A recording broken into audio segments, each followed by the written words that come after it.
નમસ્કાર દર્શક મિત્રો, અત્યારે હું અંકોડિયાના સીમ વિસ્તારમાં આવી પહોંચ્યો છું. અંકોડિયા સીમ વિસ્તારમાં એક બનાવ જે બનવા પામ્યો હતો, જેને લઈને ચકચાર વિસ્તારમાં મચી જવા પામી હતી. બનાવની વિગત એવી છે કે એક યુવતી છે, તેને બિનવારસી હાલતમાં મૃતદેહ મળી આવ્યો હતો. હાલ જે રીતના હું દ્રશ્ય આપને બતાવીશ કે અહીંયા જે આપ સુમસામ જગ્યા જોઈ શકો છો, એ સુમસાન જગ્યા પર રાત્રિના સમયે કે કઈ એવા સમયે અહીંયા આ બનાવ બન્યો હતો. અત્યારે તાલુકા પોલીસ સ્ટેશનની જે ટીમ છે તે અહીંયા પહોંચી છે અને આગળની તપાસ છે તે અત્યારે હાથ ધરવામાં આવી છે. જે રીતના આપ દ્રશ્યમાં જોઈ શકો છો કે જે આ બેરિકેડ કરવામાં આવેલી જે જગ્યા છે ત્યાંથી જ એ યુવતીનો મૃતદેહ મળી આવ્યો હતો. પોલીસે મૃતદેહનો કબજો મેળવીને પોસ્ટમોર્ટમ અર્થે ગોત્રી હોસ્પિટલ ખાતે ખસેડી દેવામાં આવ્યો છે. હાલ જે રીતના અહીંયા દ્રશ્યમાં જોઈ શકો છો કે જે પોલીસ દ્વારા જે જગ્યા પરથી એ યુવતીની મૃતદેહ મળી આવ્યો હતો તે જગ્યાને અત્યારે કોર્ડન કરી દેવામાં આવી છે. હાલ જે આપ દ્રશ્ય જોઈ શકો છો કે જે એ જ જગ્યા છે કે જે છોકરીનો શવ પડ્યો હતો, તે જગ્યાને અત્યારે કોર્ડન કરીને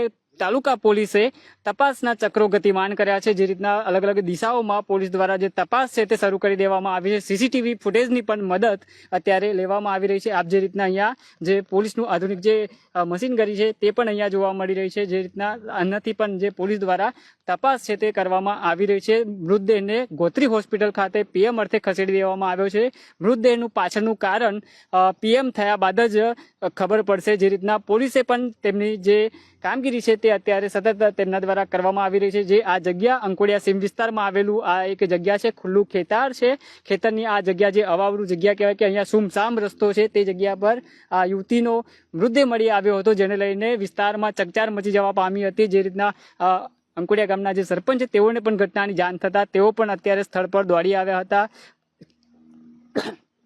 સૌને પીએમ અર્થે ખસેડી દેવામાં આવ્યો છે. આપણી સાથે અહીંયા અંકોડિયાના સરપંચ છે ઉલ્પેશભાઈ, તેમની સાથે વાત કરીશું. જી ઉલ્પેશભાઈ, શું બનાવ બન્યો હતો, કેવી રીતના માહિતી મળતી, શું આખી વિગત? આજુબાજુના ખેડૂત અમારા અંકોડિયાના એમના દ્વારા મને જાણકારી મળેલ અને અહીંયાથી જાગૃત નાગરિકે પોલીસને ફોન કરેલ. પોલીસ તાત્કાલિક ધોરણે અહીંયા સ્થળ પર જ્યાં દીકરીની લાશ કે બોડી મળી છે ત્યાં તાત્કાલિક પહોંચીને તમામ આખી ટીમ પોલીસની ટીપી વિસ્તારમાં આવીને એનું શોધખોળ જારી છે. અત્યારે બોડીને પીએમ કરવા માટે એસએસસી હોસ્પિટલમાં લઈ જવામાં આવેલ છે અને ટૂંકમાં એનું કંઈક પોઝિટિવ પગેરું મળે એવી અમને આશા છે. પોલીસ ખૂબ મહેનત કરી રહી છે. થોડીક તકલીફ પડી રહી છે અવાવરું જગ્યાને લીધે, પણ તાત્કાલિક પોલીસ આવીને તાત્કાલિક ધોરણે એને બોડીને આખું પંચક્યાસ કરીને બધું કમ્પ્લીટ કરીને કામ પૂર્ણ કરેલું છે. શું લાગે છે કે એક તરફ આ અવાવરું જગ્યા છે, જે રીતના બનાવ બને છે? આ ચોક્કસપણે અવાવરું જગ્યા અત્યારે હાલ અવાવરું નથી લાગતી, પણ જ્યારે અંધારું થાય ત્યારે બધા ખેડૂતો પોતપોતાનું ખેતીનું કામ પૂર્ણ કરીને ઘરે જતા હોય છે. ત્યાર પછી આવા લોકો અહીંયા ખુલ્લા જે રોડ રસ્તા ડેવલપ થઈ ગયા છે, પોતાની ગાડીઓ લઈને આવે, પોતાનો ડોગ લઈને આવે, આવી કોઈ કપલ આવે એવી રીતે આવીને એ બેસે છે, જેથી આવી કરુણ ઘટનાને અંજામ આપેલું છે અને એનું પગેરું ટૂંક સમયમાં મળી જશે. યુવતીની કોઈ ઓળખ થઈ હોય? ના, હાલ સુધી તો એ ગુપ્ત માહિતી હજુ મળી નથી કે ક્યાંની યુવતી છે ને ક્યાં, અને અત્યારે હાલ એ અમારા અંકોડિયા ગામે ખેતરના કોર્નર પર અમને ટીપી વિસ્તારના એમાં મળી આવેલી છે. ક્યાંનો બનાવ છે? સવારે બોડી મળી હતી? કદાચ સવારે અમને જાણકારી મળી છે, સવારે મોર્નિંગમાં. પોલીસને બી જાણકારી સવારે જ મળી છે, એટલે બનાવ રાતનો હોઈ શકે એમ. લાગે છે સ્ટ્રીટ લાઇટની પણ જરૂર છે અહીંયા. આ સ્ટ્રીટ લાઇટની જરૂરિયાત હોય, પણ ટીપી અને બુડા વિસ્તાર લાંબો હોવાથી થોડા ટેકનિકલ પ્રોબ્લેમ આવે છે. અમે બાહેધરી આપી છે કે જે બી સ્ટ્રીટ લાઇટનું બિલ આવે એ અમે ભરીશું અને તમે સ્ટ્રીટ લાઇટ અમારા આવા અવારું વિસ્તારમાં નાખી આપો. એટલે બુડા જોડે અમારું ટ્યુનિંગ ચાલુ છે અને પોઝિટિવ રિઝલ્ટ ટૂંક સમયમાં આવશે.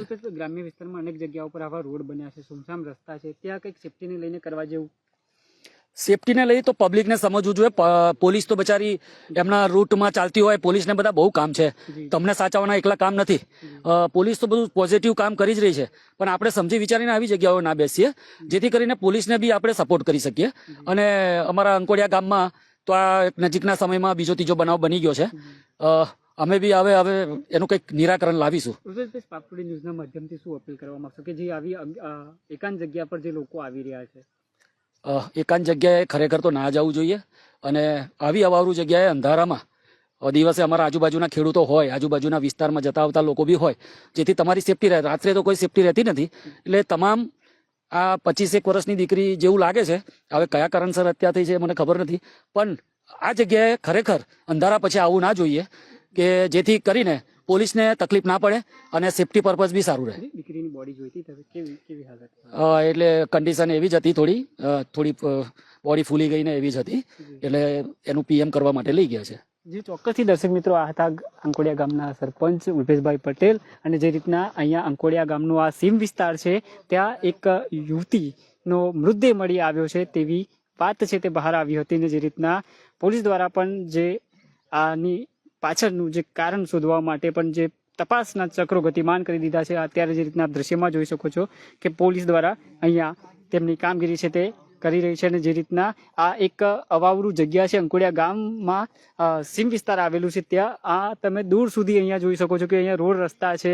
રોડ રસ્તામાં કોઈ જ આવતું નથી, કોઈ નહીં, બિલકુલ સુમસામ રસ્તા છે. ને આ જગ્યા આજે પોલીસે બેરિકેડ કર્યું છે. આપ જે દ્રશ્યમાં જોઈ શકો છો કે આ બેરિકેડ જે કર્યું છે એ જ જગ્યા પરથી આ અજાણ્યા યુવતીનો મૃતદેહ મળી આવ્યો હતો, જેને લઈને વિસ્તારમાં ચકચાર મચી જવા પામી હતી. તાલુકા પોલીસે આની તપાસ હાથ ધરી છે. સીસીટીવી ફૂટેજ તમામ દિશામાં તપાસ અત્યારે શરૂ કરી દેવામાં આવી છે. જે રીતના આ દીકરીનું જે મોતનું પાછળનું કારણ હવે પીએમ થયા બાદ જે ડોક્ટર પુષ્ટિ કરશે ત્યારબાદ જ ખબર પડશે. પણ જે રીતના તાલુકા પોલીસ પણ સતર્ક છે અને તાલુકા પોલીસ દ્વારા પણ જે અવારનવાર જે આવી એકાંત જગ્યા હોય ત્યાં લોકોને જે કપલ્સ હોય છે તેઓને ન આવવા માટે વારંવાર તાલુકા પોલીસ પણ અપીલ કરી રહી છે. પણ ક્યાંક ને ક્યાંક કપલ છે તે અહીંયા આવતા હોય છે ને આવા ભોગ બની જતા હોય છે. ત્યારે ખુદ અહીંયા જે રીતના આપ રસ્તો પણ જોઈ શકો છો કે એકદમ સુમસામ રસ્તો છે. અહીંયા આવી જગ્યા પર એકાંતમાં આવવું ખૂબ રિસ્કી હોઈ શકે છે, જેને લઈને તાલુકા પોલીસ દ્વારા પણ હર હંમેશ આવી રીતના અવેરનેસ ફેલાવતી હોય છે. રાત્રિના સમયે પેટ્રોલિંગ પણ કરતી હોય છે, પણ ક્યાંક એ સમયે એવા લોકો અહીંયા આવતા હોય છે ને ત્યારે આવી રીતના ક્યાંકનો ક્યાંક ભોગ બની જતો હોય છે. હવે જે આ અંકોડિયા સીમ વિસ્તારમાંથી આ એક યુવતીનો મૃતદેહ મળી આવ્યો છે, જેની ઉંમર 22 થી 25 વર્ષની હોય છે તેવું અનુમાન પણ લગાવવામાં આવી રહ્યું છે. આ જે યુવતીનો મૃતદેહ મળી આવ્યો હતો તેને ગોત્રી હોસ્પિટલમાં પીએમ અર્થે ખસેડી દેવામાં આવ્યું છે. પીએમ થયા બાદ જ મોતનું સાચું કારણ છે તે જાણવા મળશે ને પોલીસ તાલુકા પોલીસ દ્વારા પણ જે આગળની તપાસ છે તેનો ધમધમાટ શરૂ કરી દેવામાં આવ્યો છે. હું રવિ સિંધાસ, સ્પાર્ક ટુડે ન્યૂઝ, વડોદરા.